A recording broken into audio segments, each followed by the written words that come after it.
Hey, Nicole, how was your weekend? Oh, the most relaxing weekend of my whole entire career.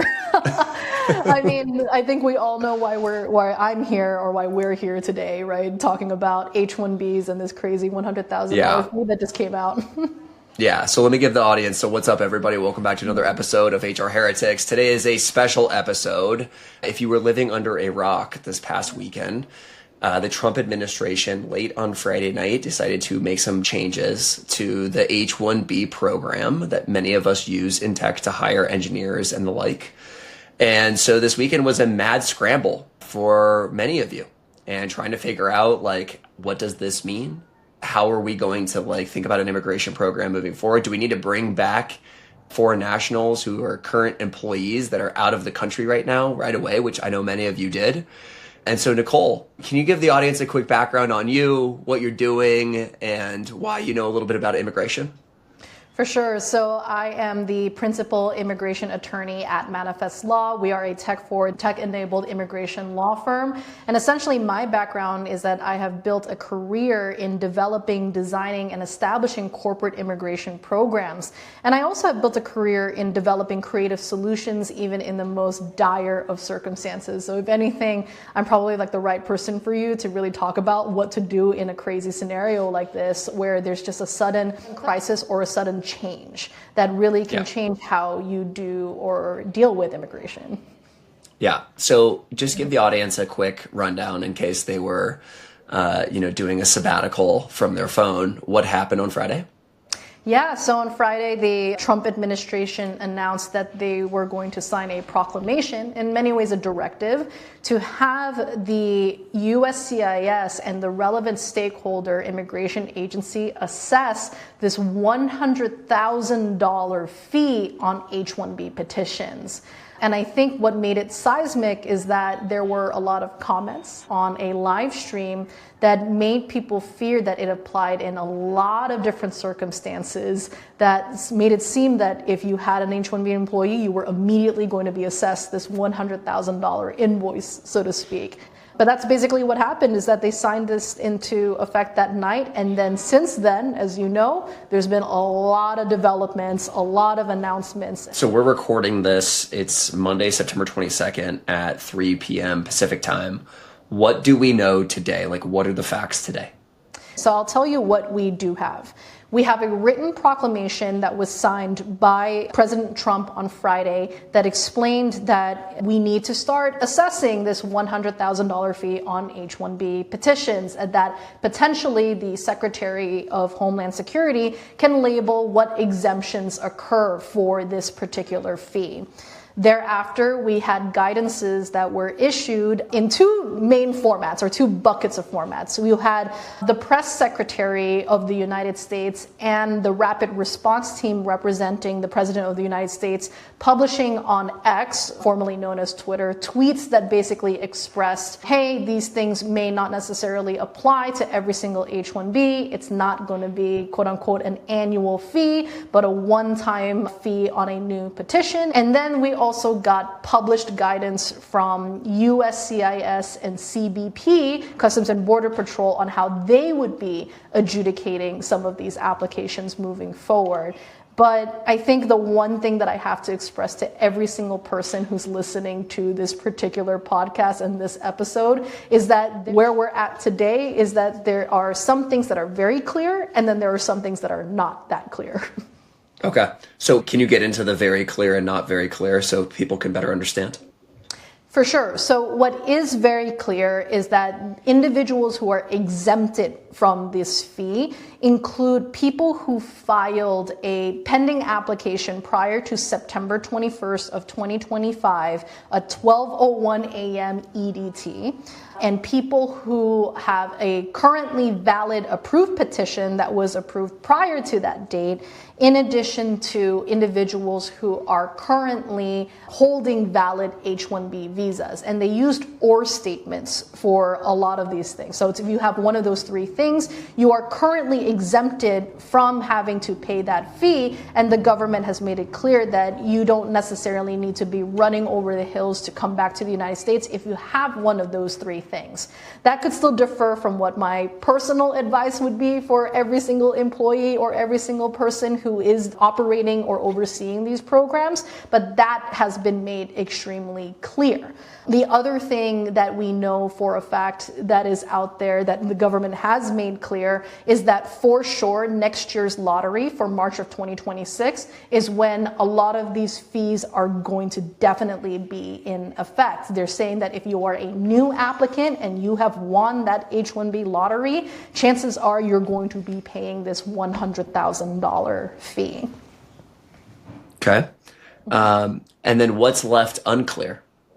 Right. So two things that are definitely on the top of people's mind. Let's start with the easy one, the exemptions, right? So in the written proclamation, the government says like, hey, Secretary of Homeland Security, you can make the judgment call of what industries and what companies are exempted from this fee. And I feel like that's a very significant carve out, but we don't actually know what those carve outs are going to be. Is it that they're going to say, hey, if you're in healthcare or if you're a physician or if you're what is known as a cap exempt H-1B, like you have this company that is exempted from doing the lottery process like a university or a college, if they're going to be exempted, because that's kind of the inclination or the insinuation of that particular carve out, but we don't know. We still don't know who is exempted completely in that type of mechanism.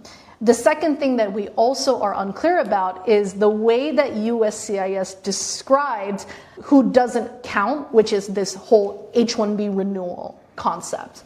USCIS in their guidance basically said, hey, if you are doing an H-1B renewal, you don't need to pay this fee. But what is the definition of a renewal? So for us here as practitioners that deal a lot with H-1Bs, a renewal can mean many different things. Is it that I'm filing to change employers? I'm currently working for one company, I'm transferring to a different company, I'm now asking for an extension because I am doing this transfer? Is that a renewal? Or is it that I'm staying with the same company, right? And I'm asking for an extension of my time to continue working for the same company. And it's because of all of these things and this vagueness of the terminology of renewals that we actually don't know if a transfer or a domestic filing of that nature will be exempted from these fees moving forward. Hey everyone, we'll be right back in a moment after a word from our sponsors. On this show, we tell the truth about HR. And one of my favorite conversations we've had was with Melanie Naranjo. She put it so simply, HR isn't about optimizing for compliance. It's optimizing for people, for culture, trust, and workplaces where folks actually want to stay. That's why I'm such a fan of what Melanie and her team at Ethena are building. She was brutally honest about it. So Ethena, we're a compliance company, which let's just put it out there. That sounds pretty boring if you think about it, right? Okay, harassment prevention training, not very exciting, right? We are very lucky in that we are in the HR tech space that's required, right? Harassment prevention training is not really optional. You need it. The question is, who are you going to use for it? Exactly. You're doing this training whether you want to or not. But here's what she told us about the impact. The amount of impact that I've been able to have from the HR perspective has been just huge. It's phenomenal. We're doing all these amazing things that, quite frankly, too many companies don't do because they don't understand the power of their HR team. Instead of boring, check-the-box training that everyone hates, Ethena delivers content that's modern and impactful. We're talking 200-plus courses in 100-plus languages with a 93% learner positivity rating to back it up. They take on all the tough topics, harassment prevention, workplace violence prevention, code of conduct, and make them actually engaging. And for HR, it's effortless. Training runs on autopilot with automated enrollments and reminders. There's even a built-in hotline and case management system to help a true speak-up culture. Look, you're going to do compliance training anyway. Why not use something that actually works and doesn't make your people want to hide under their desks? Done right, like with Ethena, compliance becomes a strategic tool. It's actually a way to reinforce your values and build a stronger workplace. Check them out at goethena.com/heretics. That's goethena, GOETHENA.com/heretics. Get 10% off of your first year. Your workforce is your organization's greatest strength and often its largest single expense. But without the right tools, understanding where your workforce spend is going or how it impacts your bottom line can be a challenge. That's where Planful comes in. With Planful, HR and finance teams get the clarity they need to make smarter workforce decisions, gain real-time visibility into workforce fluctuations, forecast with confidence, and adjust talent acquisition plans collaboratively based on costs today and into the future. No more guesswork, just data-driven insights to help you plan with accuracy. And the best part, Planful is fast and easy to implement, so you can be up and running in weeks, not months, with minimal IT support. Plus, as your company grows, Planful grows with you, providing endless runway for strategic workforce planning at any scale. Ready to take your workforce planning to the next level? Join over 1,500 organizations already using Planful. Visit planful.com/heretics to learn more.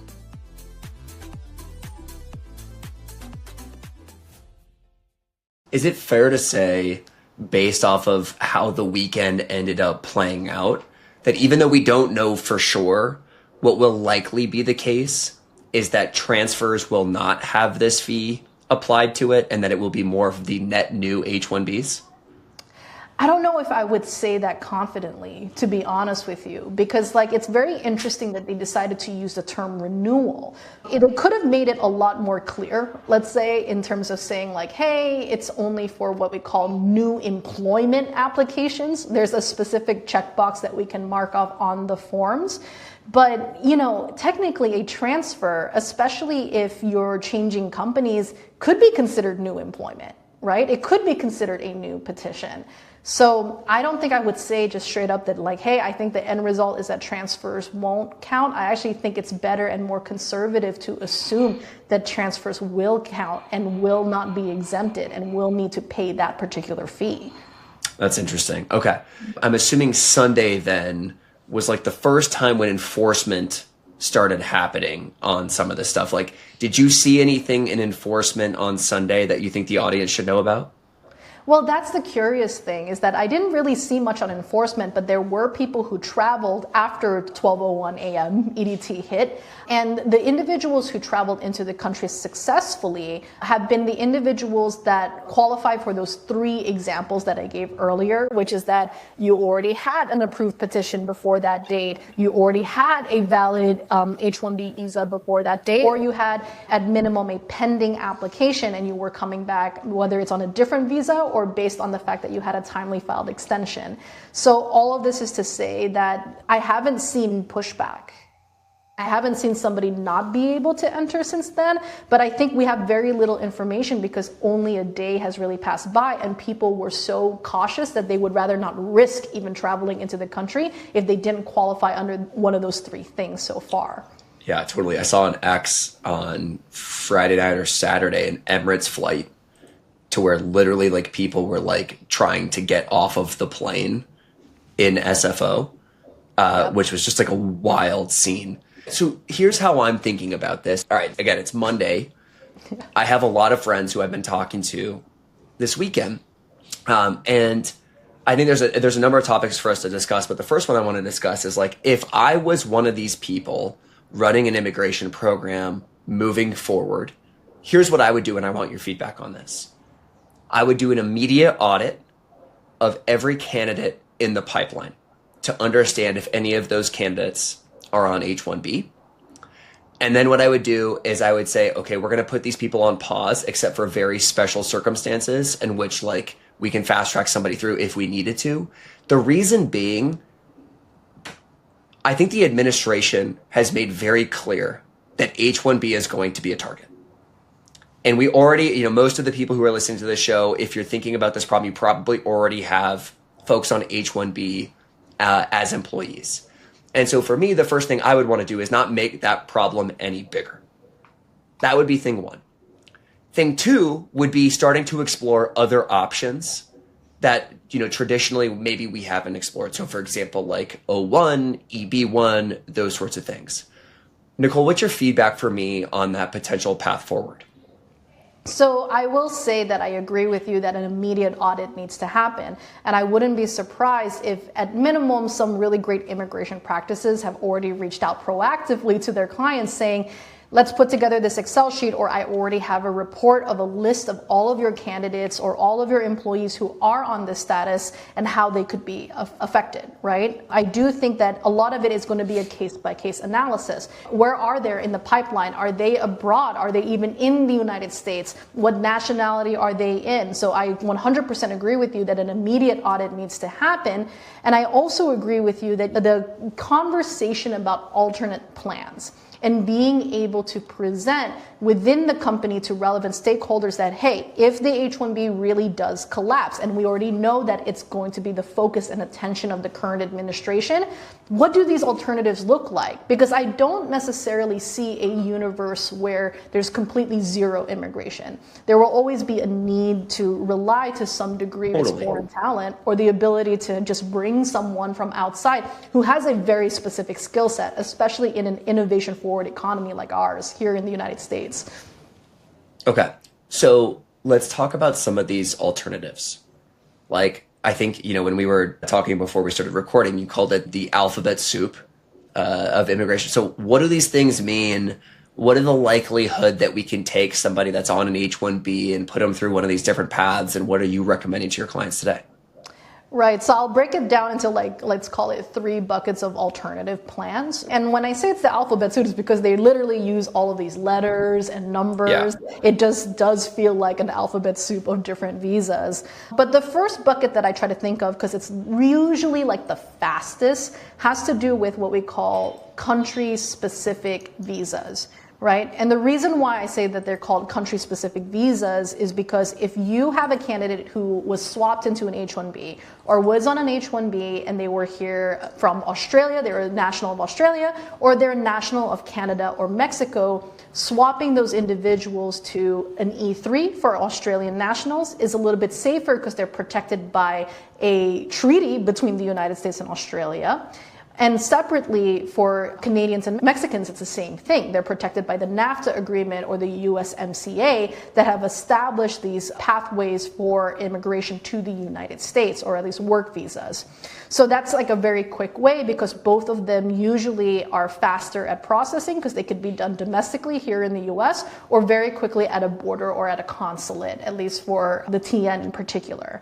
But that's like a very quick one. The second one is actually a little bit more interesting and much more flexible for individuals who run STEM-related organizations, or what I call very innovative organizations. And it's known as the J1 program. Many of you who are listening to this podcast may have heard of the J1, whether it's through summer work travel, like, ski instructors, or like people like running like the ski mountains in like Vermont, or you might have heard of the J1 intern or trainee program, where you have an intern come into the United States, or a trainee who wants to just experience American culture or an American workplace culture for the first time. However, there are actually a lot of underutilized J1 programs that are very STEM initiative forward. And the main one that I want to talk about is the J1 Research Scholar program, which grants an individual a up to 5-year work visa, regardless of nationality, and allows spouses to work in the United States. And when you hear the term research scholar, maybe some of you will immediately think, isn't that only for universities? Isn't that only for colleges? Like you're a scholar, right? But the reality is that the definition is very expansive. It just says, are you someone who is an expert in your field? Let's say an engineer, right? Or a data scientist. And are you contributing to some level or consulting in some level of research or innovation within your industry for this private organization? So if you are developing the latest and greatest of the next version of windmills that are out there to generate wind power, or if you are designing what could be the future of digital banking infrastructure, to be frank with you, all of those things are very innovative and require some level of research to push those initiatives forward. So the J1 Research Scholar program is actually a really great alternative to some of the programs that are out there, and there's no lottery. You can immediately file for it, and it's a relatively quick visa, and it's something that a lot of individuals have kind of missed out on and really should be leveraging. And then there's like the third bucket of options here, which is related to extraordinary ability, or the O1 visa, or its bigger brother, let's call it, which is the EB1A, which is the green card variation of it. Very quickly, the reason why I really want to touch upon extraordinary ability visas is because I captured one thing from the Trump presentation when they were signing the proclamation live on the live stream, which is wording, right? Word choice matters, in my point of view. When you say things repeatedly, there's got to be a reason for it. And in that presentation, they kept on repeating, we want the top talent to be rewarded. We want to bring the best and the brightest to the United States. So they're not necessarily saying we don't want any foreign workers. They just want to hyper-focus the immigration programs on bringing, quote unquote, the best. And they use the term extraordinary ability a lot during that conversation. So extraordinary ability is tied to the O1. It's tied to the EB1A. So I can perceive in that all of the alphabet soup of visas that are out there that the government may not necessarily be targeting and are trying to really uplift, it really would be these extraordinary ability visas that try to capture the best and the brightest of talent to the United States. And there are ways for employers to support those programs, to support the ability to meet it. Some people think it's a very subjective visa, but take a look at the numbers. It has some of the highest approval rates within the government. You're looking at an above 90% approval rate even under the current administration, so long as you have the right pieces of documents and evidence to show for it. Hey everyone, we'll be right back in a moment after a word from our sponsors. I must admit, I used to believe that AI didn't actually exist in recruiting or HR. That is until my friend Heather Doche, who leads talent at Signalfire, told me to check out Metaview. I got into the product and was like, wow, AI actually does exist in recruiting, and this product is sick. Metaview is the world's #1 AI scribe built specifically for recruiting. Their AI records and transcribes hiring conversations, like intakes, interviews, and debriefs, then provides perfectly summarized notes of everything that was discussed. I've seen firsthand how tough it can be to extract consistently high-quality data from candidate conversations. I've been in debriefs where interviewers told us about their feelings instead of what actually happened in the interview. And I've seen VPs and CEOs block hires because they didn't learn anything from skeleton scorecards. Metaview changes everything. With perfect notes from every conversation, your people can focus on creating a human connection with candidates, and they can save time on the busy work of cleaning up notes after every interview. But it's so much more than just a time saver, because perfect notes means perfect data. For every candidate and every pipeline, hiring teams can make confident, informed decisions, and talent leaders can finally take control of the interview process. Metaview covers all your compliance needs, works with all your existing tools, and takes less than 3 minutes to set up. Join talent leaders at organizations like Brex, Deel, HelloFresh, and Quora, and check out Metaview. Head over to metaview.ai/heretics to talk to one of Metaview's product experts. Tell them that me and Kelly sent you. Or you could just go to their website and get started for free. You'll be up, running, and AI-enabled in minutes. You guys put out an amazing memo this weekend, and the thing that I learned when that memo came out is that the O1 has a 94.5% approval rate. Now, Nicole, I hear that and I go, how is that possible, right? Like, there's gotta be fraud. Like, that feels completely off to me. But I remember when we were at DoorDash, we only had, I think there was like one person on O1, and we were very judicious about who, like, we put down that path. So are you saying that you think there's a world to where, like, we can expand that pool of people as long as there is the supplemental evidence? Absolutely. I think there is a way. I think the reason why maybe right now the approval rates are so high is because people are judicious, but maybe it's because we've been limiting ourselves, right? Maybe it's because there's an over-reliance on the traditional playbook of how we deal with immigration. But again, I think maybe it's like a selling point, right? Which is that the government would like to say, hey, we tamped down and we shut down the H-1B program, but look at the uptick of extraordinary individuals that we've brought to the United States through this O1 mechanism, right? This feeling of vetting through a very set rubric and criteria that can clearly be explained as why this person is extraordinary, I think maybe what they're trying to move towards. Can I prove it? No, but I really want to go back to what I said. Word choice matters. There's got to be a reason why they kept on saying extraordinary ability and top tier talent. I think that's the direction that they're moving in. Yep. So I want to talk about this debate that happened this weekend, right? There's the actual policy. Mm-hmm. And I think there's a very large debate to be had here. And you have on one side, I think like the Gary Tans of the world. So Gary Tan is the CEO of Y Combinator. And he put on X and on LinkedIn this weekend, a $100,000 H-1B fee won't bother big tech, but it kneecaps startups and body shops the same. And that's a mistake. Early teams can't swallow that tax. Body shops who abuse H-1B should be stopped. There are ways to do that without entrenching big tech and throttling startups. So, look, I've built these programs. Like, I've seen the inside of like how this stuff works.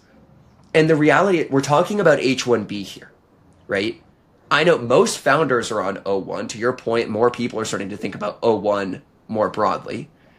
H-1B, like when I was at DoorDash, we decided not to put anybody through the lottery because it was such a, I think last year's numbers was like 11% of people got drawn in the lottery. And so if you're a startup, you already need 100 miracles to go your way. And so then you're going to tell me the next miracle that you're going to try and take on is like, oh, we're going to hire this person.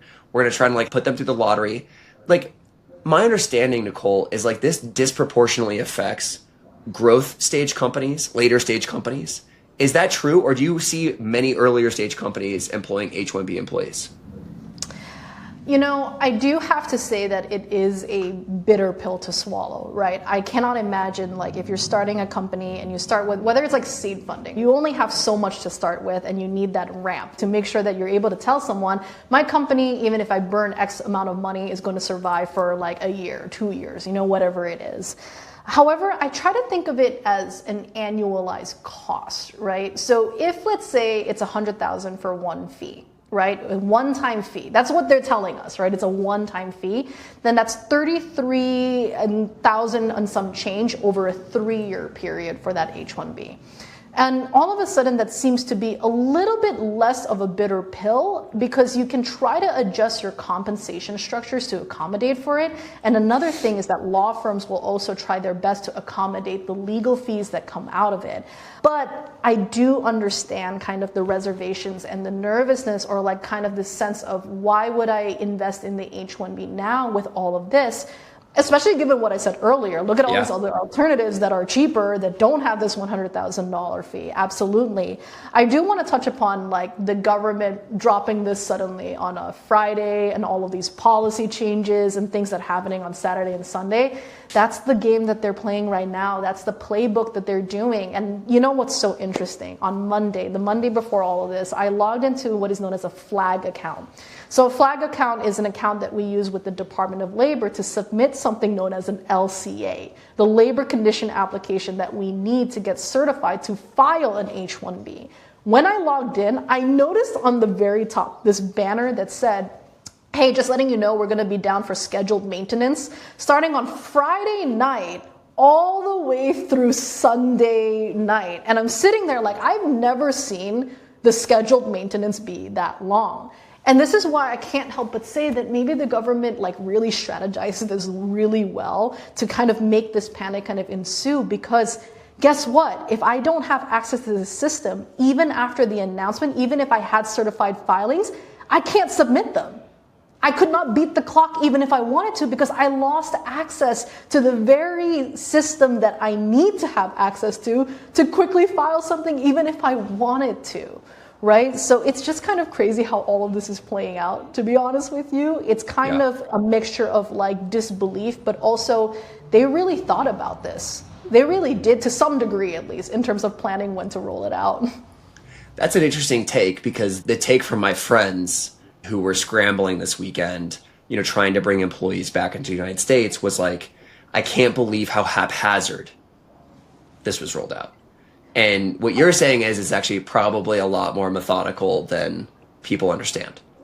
Yeah, I think it's a mixture. There's definitely like this contemplation of like what stakeholders internally at the government knew that this was going to happen. Considering like the tenor of the guidances that were issued, they're like one page, it was Adobe DocuSign, right? You see the Adobe logo on some of these guidances that are out. So there's one side to that, but the other side is like, well, like there was a lot of, I wouldn't say it's like indicators, but it's like, yeah, they really did shut down the Department of Labor website for the scheduled maintenance. And I remembered again, like I thought about it. I was like, why is it so long? I don't know. Maybe they're doing something cool. Maybe there's new software. I'm excited. And now I know why I shouldn't have been excited.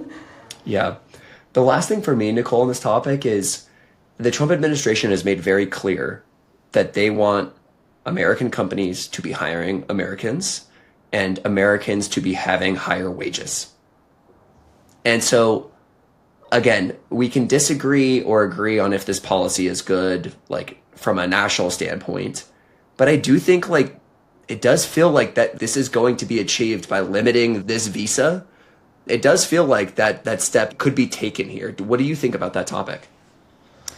I think it's an acknowledgement that the United States has a leaky domestic pipeline. I think they're acknowledging the fact that right now, where America is in terms of like US graduates or individuals who are approaching college, let's say, that we're not where we need to be in order to meet where the economy is going to be very quickly. I think I mentioned the term innovation-led economy, or we're an innovation economy that is really going to rely on STEM. And there's been so many smoke signals. I think the semiconductor industry expressed like, we're gonna have this massive like 50K shortfall of like jobs because we just don't have the domestic talent in the United States to fulfill these roles. I think a clear statistic that I share historically is I think about 15 or 16%, only 15 or 16% of US high school seniors are math proficient, right? And of that 15 or 16% who are math proficient, only 30% of them end up with a STEM degree of some format. And like with these statistics in mind, I think the government has realized, well, I can't necessarily fix this on my own. Maybe I need to figure out a way to incentivize companies to also contribute to fixing this domestic pipeline. But I think you made the point here, which is that now companies kind of have to do it to some degree, right? Yep. I don't know if it's going to be an immediate fix, but for sure, like with those numbers in mind, I think you can see into the future that 5 years from now, we're really going to have a problem if this maintains. Are we going to be able to domestically compete with a lot of other countries that are very STEM oriented or culturally very focused on STEM education compared to where we are right now as the America that we are here in 2025? Yeah, it's certainly an interesting time. Nicole, where can people find you? So people can find me at manifestlaw.com. You can also reach out to us via email at help, which is HELP as in Peter, at manifestlaw.com. Very easy to get in touch with us over email and also through our website. Thanks for all the knowledge today, Nicole, and thanks for staying up late this weekend. We appreciate you. No problem. Happy to share all the insights. And as we get more policies and more updates, more than happy to keep sharing those with anybody who really needs it. Yeah, we'll bring you back for sure. Thanks, Nicole. Thank you for having me. HR Heretics is a podcast from Turpentine, the network behind Econ 102, Moment of Zen, and Turpentine VC. Subscribe, 5 stars, share it on Apple, YouTube, Spotify, anywhere you get your podcasts, all the things.